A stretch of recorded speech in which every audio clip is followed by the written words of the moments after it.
लेरिंजाइटिस। Okay, लेरिंजाइटिस जो topic है वो MSc सब्जेक्ट में आया है। ओके, और ये एक डिजीज कंडीशन होता है। MSc सेकंड में हम डिजीज के बारे में पढ़ते हैं। लेरिंजाइटिस लिखा है इसमें कि laryngitis is the inflammation of the larynx leading to loss of voice due to irritation और infection of the vocal cords. अब क्या है कि लेरिंजाइटिस जो है लैरिंक्स में होने वाला इन्फ्लामेशन है। जैसे कि हम जानते हैं कि किसी भी वर्ड जैसे कि डिजीज कंडीशन है, लेरिंजाइटिस हो या फिर फेरिंजाइटिस हो, टॉन्सिलाइटिस हो, अगर उसके लास्ट में आइटिस लिखा है तो इसका मतलब होता है इन्फ्लामेशन। ठीक है, तो लैरिंक्स में होने वाले इन्फ्लामेशन को बोलते हैं लेरिंजाइटिस। और इसका मतलब है कि लीडिंग टू वॉइस लॉस। अब क्या है leading to loss of voice, जैसे कि वॉइस का खत्म हो जाना। अगर हमारे गले में लैरिंक्स जो कि हमारे गले में प्रेजेंट होता है, इसमें अगर इन्फ्लामेशन हो जाए तो क्या होगा कि हमारा आवाज़ निकलना बंद हो जाएगा। ठीक है, आवाज़ भारी हो जाएगा हमारा। और क्या है टू इरिटेशन और infection of the vocal cord.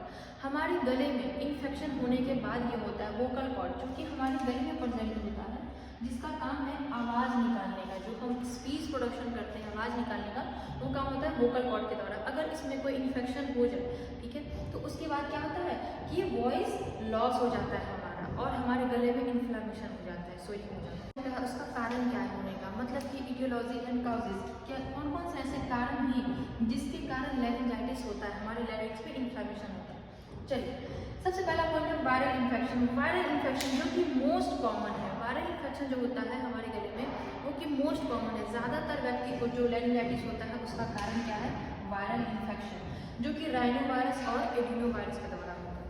Okay, and second है बैक्टीरियल इन्फेक्शन। ये भी ज़्यादा चांसेस है बैक्टीरियल इन्फेक्शन। जैसे बोलते हैं ना कि गले में इन्फेक्शन बैक्टीरिया के कारण हमारा गला खराब हो गया है। ठीक है, उसमें आता है बैक्टीरियल इन्फेक्शन। एंड थर्ड है फंगल इन्फेक्शन। फंगल इन्फेक्शन भी देखिए आता है एक voice over use. Voice over use का मतलब है कि हम जब ज़्यादा वॉइस को यूज कर लेते हैं, सिंगिंग, अगर हम गाना गा रहे हैं, ज़्यादा गाना गाने लगते हैं, ठीक है, जैसे कि ज़्यादा गाना गाने लगते हैं, जिसके कारण ये होता है। या फिर प्रोलॉन्ग्ड स्पीकिंग। प्रोलॉन्ग्ड स्पीकिंग का मतलब होता है कि लंबे समय तक बोलते रहना, कंटिन्यूअस, लंबे समय तक बोलते रहना। जैसे कि एक टीचर होते हैं जो कि लंबे समय तक बोलते रहते हैं, क्लासेस लेते हैं, तो उनके क्या होता है कि वॉइस अब्यूज होने का चांसेस रहता है, जिसको हम क्या बोलते हैं, सिंगिंग के द्वारा हो गया या फिर प्रोलॉन्ग्ड स्पीकिंग के कारण होता है। आगे आता है ट्रॉमा। ट्रॉमा का मतलब होता है चोट, इंजरी। ठीक है, ट्रॉमा का मतलब अगर कोई चोट लग गया, इंजरी हो गया, या फिर फॉरेन बॉडी, अगर कोई बाहरी पार्टिकल्स हमारे गले में अटक गया, ठीक है, उसके कारण होता है फॉरेन बॉडीज के द्वारा, जिससे कि हमारा गला खराब हो जाता है। आगे आता है एलर्जीज एंड इरिटेशन। एलर्जी, अब बहुत कुछ ऐसा होता है कि जैसे फूड एलर्जी भी होता है। हम लोग कुछ ऐसा खाते हैं जिसके कारण एलर्जी हो जाता है, हमारा वॉइस खराब हो जाता है। जैसे कि ज़्यादा आइसक्रीम खाने के बाद क्या होता है कि ज़्यादा कोल्ड ठंडा होने के कारण हमारा गला खराब हो जाता है। वैसे ही एलर्जी एक ऐसा चीज़ है जैसे कि कुछ बाहरी पार्टिकल्स अगर इनहेल कर लिए, उससे भी हमारा क्या होता है, लेरिंजाइटिस का कंडीशन होता है। जैसे कि है स्मोक मतलब होता है धुआं। घर में धुआं है, ज़्यादा धुआं है, हम उसको इनहेल कर रहे हैं, ठीक है, या फिर जो स्मोकिंग करते हैं, सिगरेट पीते हैं, उनको होता है स्मोकिंग। उसका आता है डस्ट, धूल मिट्टी, डस्ट का मतलब ये।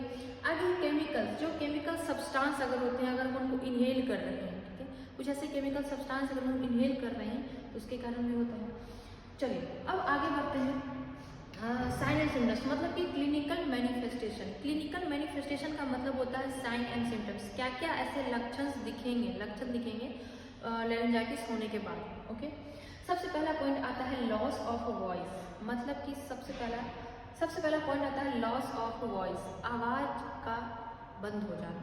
आवाज़ जो है वो लॉस हो जाएगा, हमारा आवाज़ निकलेगा ही नहीं गले से, ठीक है, जिसको हम बोलते हैं अफोनिया। ठीक है, लॉस ऑफ वॉइस को हम दूसरे नाम से जानते हैं अफोनिया। ओके, उसका आता है सोर थ्रोट। सोर थ्रोट का मतलब होता है गला खराब होना। गला खराब हो जाएगा ज़्यादा बोलने के कारण, ज़्यादा गाना गाने के कारण, ज़्यादा चिल्लाने के कारण हमारा गला खराब हो जाता है। ओके, आगे ड्राई कफ, अब सूखी खांसी इसको बोलते हैं। उसके बाद होगा डिफिकल्टी सोलोइंग। डिफिकल्टी सोलोइंग का मतलब होता है, सोलोइंग होता है निगलना, खाना को निगलना। अब खाना को निगलने में प्रॉब्लम होगा जब हमारा गला खराब हो जाता है, कुछ ठंडा खाने के कारण हो गया, कुछ फॉरेन बॉडीज अगर हमारे गले में आ गया, इसी कारण क्या होता है कि जब हम खाना निगलते हैं तो उस टाइम हमारे गले में पेन होता है, दर्द होता है। ओके, जिसको हम डिस्फेजिया भी बोलते हैं, दूसरे नाम से जानते हैं। डिफिकल्टी सोलोइंग को हम दूसरे नाम से जानते हैं डिस्फेजिया। चलिए उसके बाद और भी पॉइंट है थ्रोट डिस्कम्फर्ट और पेन। अब क्या है कि थ्रोट डिस्कम्फर्ट मतलब गले में क्या होगा, डिस्कम्फर्ट, अच्छा फील होगा गले में, इरिटेशन सा फील होगा, ऐसा लगा कि गला इन्फ्लामेशन हो गया, फूल गया वहाँ पे, खाना निगलने में प्रॉब्लम हो रहा है, पानी पीने में प्रॉब्लम हो रहा है, पानी पीने में। और क्या है फीवर मतलब कि लास्ट में क्या होगा कि फीवर। धीरे धीरे डायग्नोस्टिक इवेल्युएशन के बारे में, डायग्नोस्टिक का मतलब डायग्नोसिस कि हम जो बीमारी उसको पता कैसे करते हैं कि कब हुआ था, कैसे हुआ था, यही सब। सबसे पहला पॉइंट आता है हिस्ट्री कलेक्शन। हिस्ट्री कलेक्शन का मतलब होता है कि हिस्ट्री लेना, पेशेंट से हम हिस्ट्री ले रहे हैं, जैसे कि इसका पास्ट हिस्ट्री, प्रेजेंट हिस्ट्री, कि हाँ ये जो बीमारी है लैरिंजाइटिस ये पहले कभी हुआ भी था या फिर हुआ था तो कितने समय तक चला था, या फिर अभी जो हुआ है वो कब हुआ, 2 दिन पहले या 5 दिन पहले, वो हम क्या करते हैं हिस्ट्री कलेक्शन में लेते हैं कि हम पेशेंट के बारे में पूछते हैं कि पेशेंट का ये जो बीमारी है वो पहले कभी हुआ था या नहीं, मीन्स इसका पास्ट एंड प्रेजेंट हिस्ट्री लेते हैं। ओके, एंड सेकंड आता है physical examination. Physical examination of throat and neck. अब बीमारी कहाँ है, गले में, ठीक है। अब हम क्या करेंगे कि फिजिकल एग्जामिनेशन मतलब कि खुद से चेक करेंगे, जो डॉक्टर होंगे या नर्स होंगे वो क्या करेंगे, खुद से एग्जामिन करेंगे पेशेंट के थ्रोट को और पता करेंगे कि कहाँ पर इन्फेक्शन है। ओके, जैसे कि हो गया थ्रोट एंड नेक, जैसे कि इन्फ्लामेशन है, स्वेलिंग हो गया, तो वो दूर से पता करेंगे कि हाँ, वो पता करेंगे कि हाँ कहाँ पर हुआ है, थ्रोट में और नेक में। तो क्या करेंगे, थ्रोट को देखेंगे और नेक को देखेंगे। उसके बाद आता है क्या, लैरिंगोस्कोपी। थर्ड पॉइंट आता है लैरिंगोस्कोपी। लैरिंगोस्कोपी एक ऐसा प्रोसीजर है जिसमें कि हम लैरिंगोस्कोप के थ्रू हम विजुअलाइज करते हैं कि कहाँ पे लैरिंग्स में इन्फ्लामेशन हुआ है, सोइलिंग हुआ है, ओके, या फिर वोकल कॉर्ड में हमारे गले के पास कहाँ पर सोइलिंग हो गया। इन्फ्लामेशन है, इडिमा का मीनिंग सेम होता है, इन्फ्लामेशन, सोइलिंग। एक्सरे और सीटी स्कैन, ठीक है। इसमें फॉर स्ट्रक्चरल इशू, एक्सरे और सीटी स्कैन हम इसलिए करते हैं, सीटी स्कैन का मतलब होता है कंप्यूटर टोमोग्राफी, जिसमें कि एक पूरा फिगर आ जाता है कि हाँ क्या कोई वहाँ पे गले में कोई स्ट्रक्चरल एबनॉर्मलिटीज था, इशू था, कि होता ना किसी का बचपन से डेवलपमेंटल इशू रहता है, ठीक है। तो स्ट्रक्चरल इशू हम देखें कि मैनेजमेंट कि इसको हम ट्रीट कैसे करेंगे, ओके, मतलब कि प्रिवेंशन मैनेजमेंट कि हम लैरिंजाइटिस को कैसे ठीक करेंगे। पहला आता है वॉइस रेस्ट। वॉइस रेस्ट का मतलब हो गया कि अब हम अपने आवाज़ को, गले को थोड़ा सा आराम दें, क्योंकि ज़्यादा बोलने के कारण, ज़्यादा चिल्लाने के कारण ये हो रहा था। तो क्या करेंगे, वॉइस रेस्ट देंगे। इसमें लिखा है अवॉइड एक्सेसिव टॉकिंग। अब हम क्या करेंगे, पेशेंट को बोलेंगे अब ज़्यादा आप किसी से बात मत करिए, ज़्यादा बोलिए मत, ओके। इससे क्या होगा कि वॉइस को रेस्ट मिलेगा।